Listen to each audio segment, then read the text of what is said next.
What's up, witches? It's Halloween, right? And I'm a biker witch. What you gonna do about it? I want to be a princess. Whew. Now that we have that silliness out of our way, it's time to get serious. So this week's video, we are making winter squash and black lentil veggie burgers with a chipotle coleslaw. So on the skillet behind me, I actually have some diced onion that I'm cooking up that's going to go in the veggie burger mix. You could leave the onion raw. I just kind of like to soften it up, get a little brown, caramelize some of those sugars, and it adds a little extra depth of flavor. And I'm going to do the same thing with some garlic. I'm going to peel, I don't know, what have I got left here? Actually, there's probably more like 7 here. Let's just throw them all in. I like garlic, and you know, it's Halloween and there might be vampires running around, so let's keep them away. Do you hate peeling garlic? Let me show you a little trick. So you've got your individual clove, put it on your cutting board, take your large knife and just gently smash it, and boom, you're done. That's all it takes. So now I'm just going to dice up my garlic. Okay, this is going in the skillet with the onions. Okay, so while the onions and garlic are cooking down, we're gonna go ahead and make coleslaw. So in this week's share, we got some really big cabbage. We also got some celery root or celeriac. This odd looking little vegetable tastes just like celery. And our watermelon radishes, which if you aren't sure what they look like on the inside, the color of these roots should be an indicator for you. And we're gonna add some carrots. We got big bunches of baby carrots from Woodbarrel Farms today. So all of this is going into my coleslaw. I'm gonna throw in an apple as well, just for a little sweetness. And then I've got a chunk of chipotle peppers that came in adobo sauce that I froze earlier this summer. So this is thawing out and we're gonna add that in. Okay, I went ahead and shredded up the entire cabbage, which pretty much fills up this bowl. So I'm gonna need a bigger bowl. And looky there, beautiful watermelon colored radish. And while I have your attention, I thought too, if you're new to celery root, that it might be a nice idea to show you how to use this, because it can be a little intimidating to look at it. It looks like some weird alien head with spiky hair. You're just gonna slice thin sections of it off to try to expose the white interior. And you want to try to slice as little of it as possible. And if you leave a little bit like that where you can see some of the roots, that's okay. Just kind of peel that away. I'm just trying to preserve as much of it as possible so you get all the yummy goodness. So there you go. And then I'm just going to grate this up in my food processor along with my watermelon radish. That's a tart apple. That's going to be good. You can have a piece of apple. Okay, I have transferred everything. My cabbage, my grated apple, my celeriac, and my radish to a much larger bowl. I've minced up my chipotle that is thawing. I'm going to add about a tablespoon of honey to this just to give it a little bit of sweetness. Then I'm going to add some rice vinegar, and I'm going to do apple cider vinegar too. Why 2 vinegars? I don't know, because I feel like it. So I'm doing a 1/4 cup of each vinegar. Then I'm going to add about a 1/4 cup of mayo. I'm not going to measure it, just going to squirt it right in there. And this is some homemade plain yogurt that I made a few days ago. So I'm going to do yogurt, and I'm going to do, I think, let's do a 1/2 cup. Oh, that is too full to stir. Once again, go into a bigger bowl. Oh, clumsy, clumsy, clumsy. Add just a little bit more honey. Maybe another 1/2 tablespoon. In we go. Now it's time to stir everything up. Yeah, I think we need more flavor in there. I'm not gonna add another chipotle. I'm just going to do another round of everything else. I'm gonna stick this in the fridge and then we're gonna make the burger. One final little addition to our meal tonight is some roasted baby beets and baby carrots.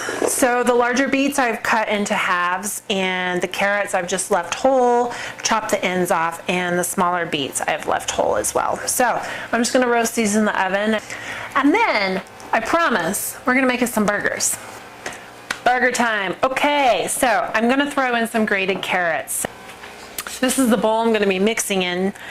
So I'm just gonna grate them right into it. And I've pulled my onions and garlic that I cooked on the stove earlier. They're a nice kind of little golden brown color. So they're already in here. Grate the carrots in, and then we'll start adding more fun stuff. One to top. There you go. So that's about a half cup of carrot to go along with the half cup of onion and 2 tablespoons of garlic that I've got in here. And these are all approximations. I'm gonna crack 1 egg, and I've got some thyme here that we got in a fun share a few weeks ago towards the end of the season. So I've just been drying it, and I'm just going to mash it off the stem and into the bowl. And then last week we got a bunch of parsley with our share. So I'm going to, I've dried some of it, and some of it I've left fresh. So I'm going to use this fresh stuff that's left. I'm just gonna roughly chop it, and it's going right into the burgers. All right, and this is probably a good 2/3 to maybe even 3/4 of a cup of parsley. Can we talk a minute about curly leaf parsley? I noticed that several people left their parsley behind, and that all the flat leaf parsley left the table before the curly leaf parsley. So I totally blame the restaurant industry for this, but this stuff is edible, guys. You can eat it. I know if you're used to going to a steakhouse that you get your steak with your baked potato and a little pinch of this curly green stuff on the side, and nobody ever eats it because they think it's just garnish. It's edible. You can eat this just like regular parsley. You can dry it and crumble it up and use it like dried parsley. So please, please, please, use your parsley and eat it. It just wants to be used too. And it's delicious. It really is. Okay, I'm off my parsley soapbox for today. Next ingredient going into our burger mix. So I'm gonna start with a 1/3 cup of old-fashioned oats. You can use quick oats if you want. It's just, I used all my quick oats the other day to make oatmeal. So next up on the list, black beluga lentils. You can use black beans. They are often used in place of black beans. They're tiny little seed-like lentils. They have a really good flavor, not unlike a black bean. I'm gonna do about a cup to start out. And I cooked these yesterday. For these burgers, I'm using some smoked Monterey Jack cheese that I smoked last month. So you can use any sort of cheese that you like. I don't know, there's probably 2 or 3 ounces in here. I'm just gonna grate it into my mixture. Grated, that is probably a half cup, maybe 2/3-ish. The next thing we're adding to this is some winter squash. Let's do about, it's probably gonna be about 2 cups. So it's soft, it's cooked. I'm gonna chop it, and then I'm gonna mash it even more, and I'm gonna leave some big chunks in here. So the stuff that's softer is going to help bind everything together in this burger, and the stuff that isn't quite as cooked, it's a little more firm, I'm gonna leave those as chunks, and that way you'll get a nice little burst of winter squash flavor when you bite into this burger, and it will continue to cook as the burgers cook. This is probably 2.5 to 3 cups of winter squash. So the patties you can fry or you can bake. I'm gonna actually do both just to try and see if there's one that I like over another. Okay, let's add some cornmeal. I'm gonna start with a 1/3 cup.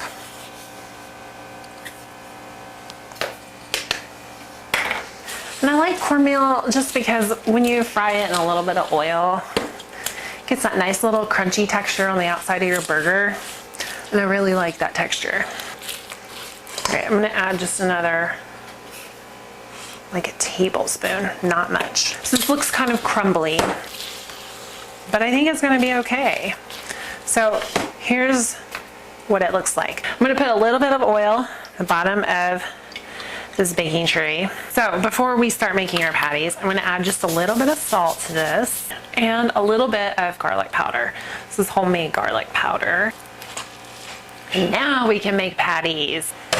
So this is gonna make about 8 really decent sized burger patties. My carrots are still in the oven, but I'm gonna go ahead and put these in the oven.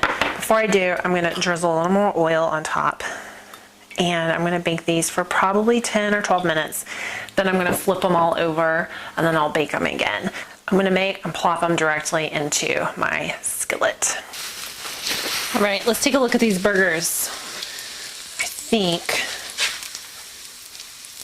they're ready to flip. Yes, look at that. Excellent. So I had these on here maybe 7 or 8 minutes. So I'm gonna give them another 6 or 7 minutes on this side. Okay, it is dinner time. Roasted veggies out of the oven. Very excited about my beets and my carrots. Coleslaw, I decided to add some dried cranberries on top, so I'll mix those in. And then my burger, which I noticed in the skillet turned nice and brown. They held together when I turned them over. The ones in the oven seemed to fall apart when I flipped them. So I think in the future, I shall make these in the skillet. But for now, let me give it a little taste test and see how it is.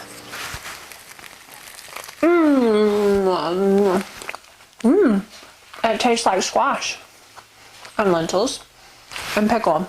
I put a dill pickle on there. So I put some tomatoes on there from last week's share and some Swiss chard from last week and a little bit of mayonnaise, and that's it.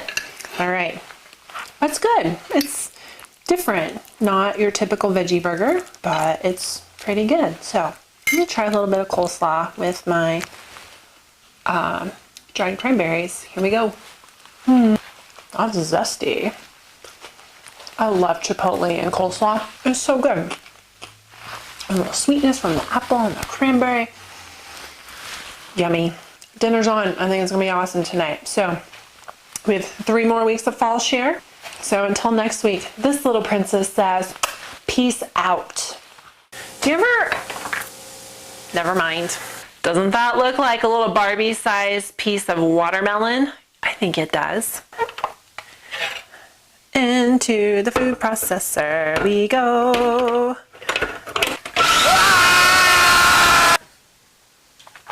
What am I doing?